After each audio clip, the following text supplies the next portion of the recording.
Hello, everybody. Welcome to a brand new episode of a series I am calling Ask the Akashic Records, where I am going into the Akashic Records and asking questions that I have for myself that apply to a lot of you guys that follow me. And then we're just going to do a little bit of a channeled message from the Akashic Records to you guys.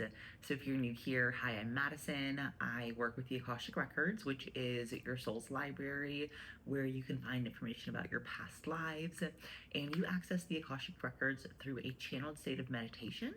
And the Akashic Records exist somewhere between like the fifth and the eighth dimension. So if you are somebody who can already sort of tap into clear gifts and abilities, tapping into something like the Akashic Records is going to be really easy and natural for you. So if any of this interests you, I do one-on-one readings, and I do a class almost every week virtually where you can join from anywhere in the world, and I actually teach you how to channel your Akashic Record, meet your spirit guides. It's so fun. So let's get into it. Today I went to the Akashic Records and I said, how do we work on calling in new earth abundance? And what I mean is a lot of my life is kind of moved from this phase of I did a lot of readings whenever I first started. That turned into doing a lot of classes, and now that's turned into a lot of people that have gone from hey, I have spiritual gifts to now I'm a Reiki master and need help building my business and everything in between.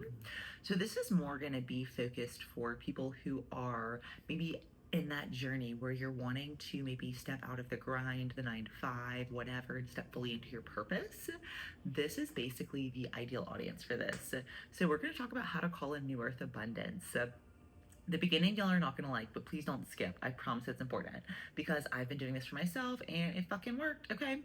So first thing is get your house in order, quite literally. If you have a room in your house that you don't go in because it's the junk room, do something about that. Call somebody, get the shit out. I don't care what you do. But the first thing that we all have to do before we can move to that next level of abundance is to get our houses, our cars, our bills, our eating, our water, our sleep in check. Because we can't be like, oh yeah, I want to manifest my millionaire timeline, but I sleep 4 hours a night and survive off of like iced coffee and Adderall. I'm not judging. I've done that before. However, that was not my highest timeline, right?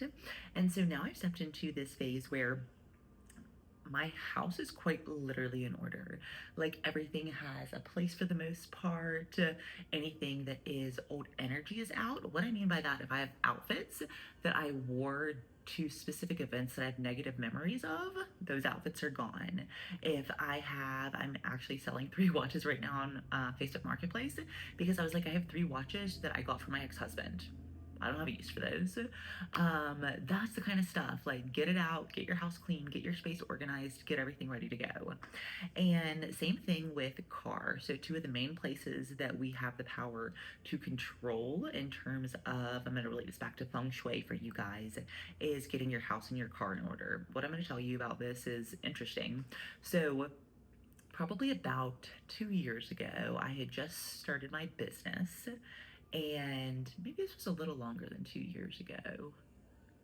Maybe it's closer to 3 years ago. Anyways, I just started my business, and Brandon had just switched jobs. Brandon's my boyfriend if you're new here.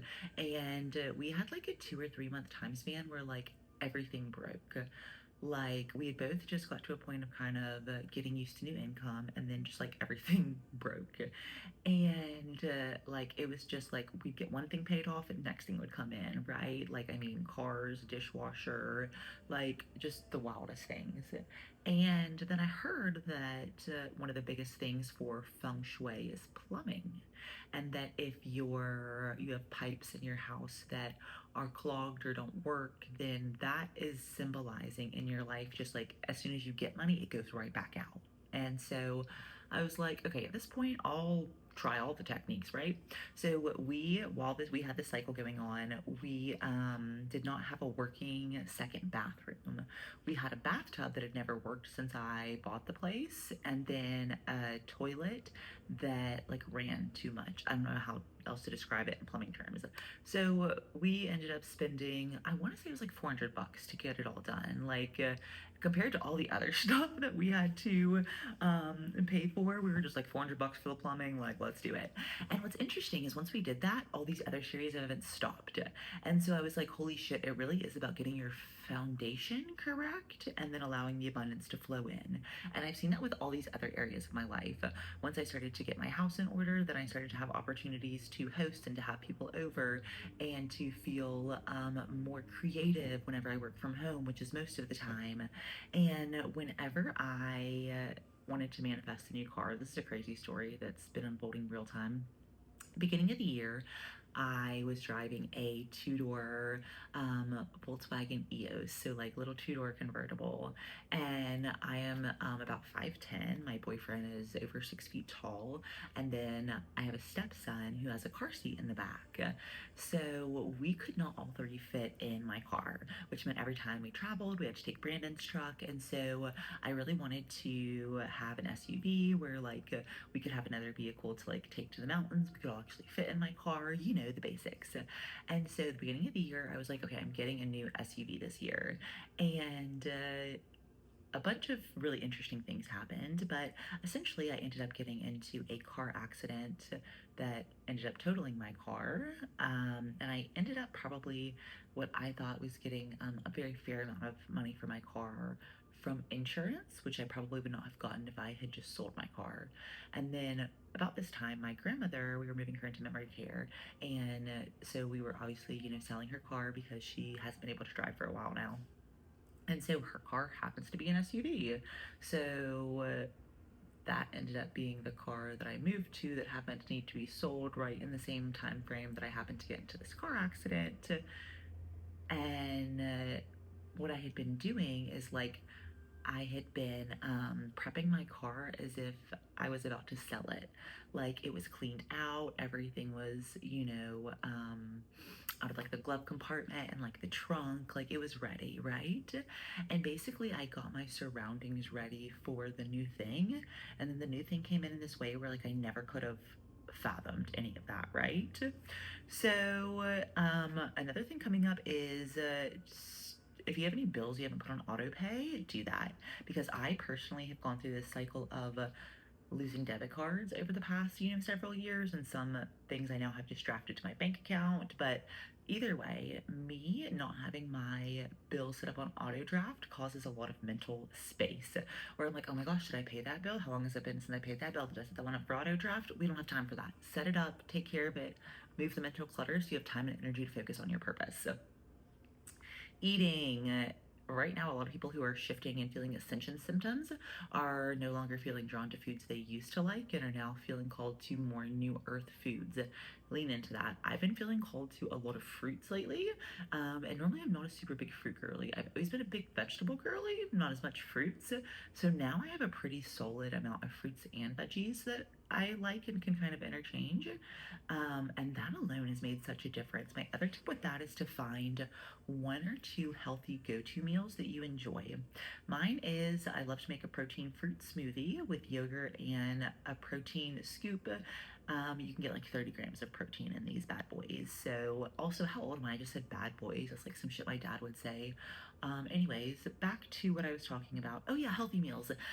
So smoothie is a good one. And then another one that is really good is a bagel with whatever healthy stuff you like on it. Because that's something where you can get all sorts of different like proteins and make it like a sandwich. So that's another like easy to put together one or a wrap. Okay, water. Are you drinking filtered water? This came through as a big download for me the other day. We have a Brita and we are on city water here, which, but I kind of gotten used to it because I was kind of lazy and not filling up the Brita. And my guides very clearly came through and were like, you know that city water is not good for you. Freaking fill up the Brita and stop with this, you know? So now I've only been drinking Brita water. We've all been drinking Brita water. And I will tell you, I've been feeling mentally more clear since I made that shift. Obviously, I've been making a lot of shifts, but like that is definitely something that I've noticed where my body's almost like, oh, thank you.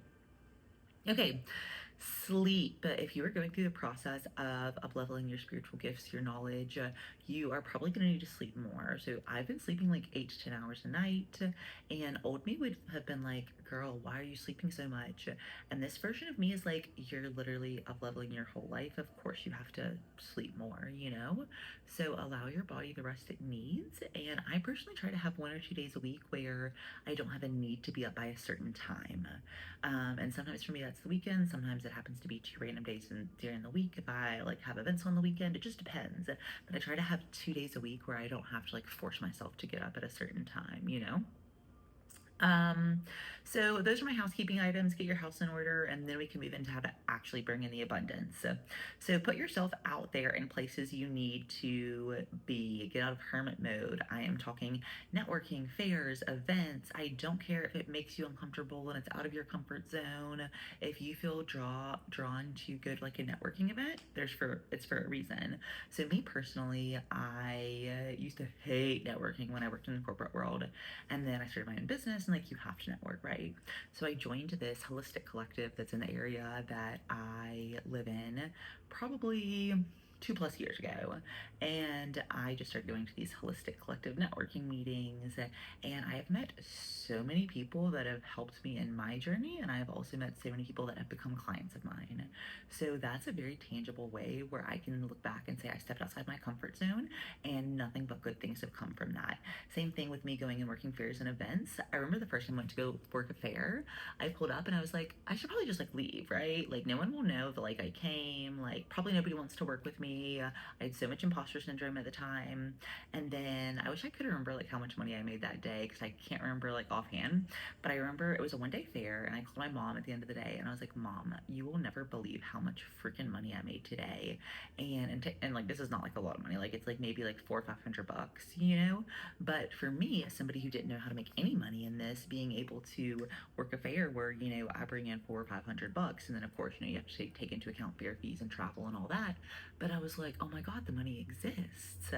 And so once I started to do this and started to figure out like there's all these different streams and all these different ways of meeting people and growing my network, it all started to evolve a lot easier. But I had to put myself out there.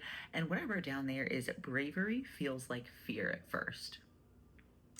What's one thing per day or per week you can do to step outside your comfort zone and into your gifts and authenticity? So I've been picking one thing every day that I don't want to do, and I've been putting it at the very top of my list and trying to get it done between 9 and 10 a.m., which is normally the first block during the day where I start, kind of blocking out, time blocking what I'm doing for that day. An example is I'm working on putting together a retreat that's going to be in Hilton Head, and I got room rates. And you guys want to know what I did? I sent back a little thing to try to negotiate a better rate. Bada bing, bada boom. Old Madison wouldn't have. She would have just been like, cool, this is the rate. New Madison is like, I'm pretty sure you can negotiate rates, and we're a business owner, so we're going to do that.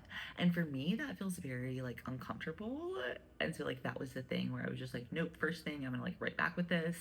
And it took me 5 minutes. And worst thing is she writes back and says, no, prices are prices. And I say, cool, So all about perspective. So, last thing I want you to focus on, well, two more things, is I want you to focus on getting clear on your why. For me right now, my why is financial freedom for me and my family, so I can have the time, energy, and space to explore and learn about all these different areas of consciousness that I want to understand and explore. Um,